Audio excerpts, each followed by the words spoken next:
people speak about being in search of a self, or they feel like they're not living authentic lives. They feel that they've lost themselves, or they feel that they have no identity. People, systematically lose the self most of the time in the growing up process. And the need for it back is really it's the first sign of the angel in the human being, the need for the desire for the self, the desire not to live a life that doesn't feel like it's yours. That's why somebody might be attracted to this work.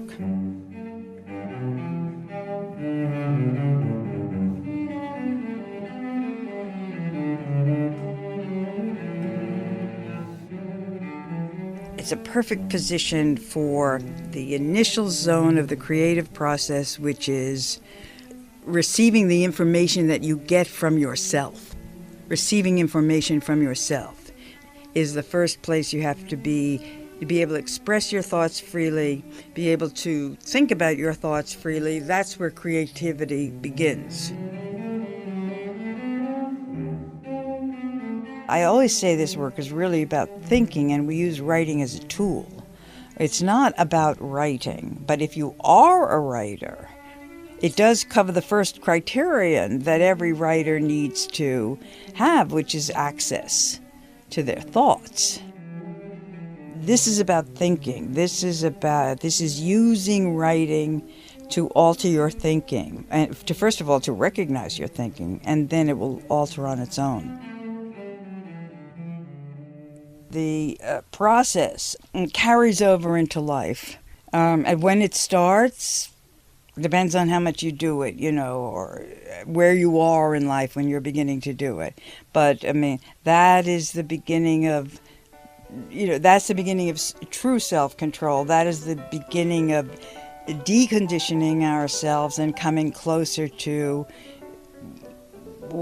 what is, our own actual path in life, the self we yearn to be.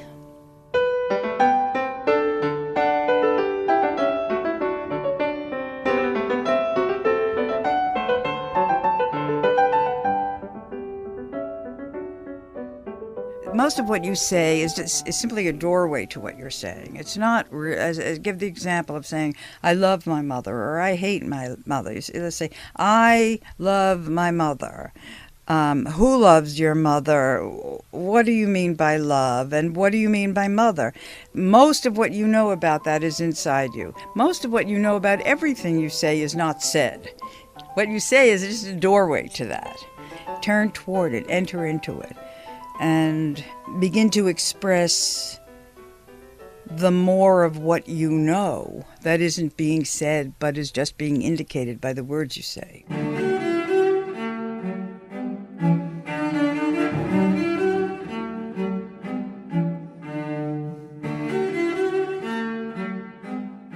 It gets you to an understanding of your thought. It frees you from your unconscious, unexamined ideas of yourself.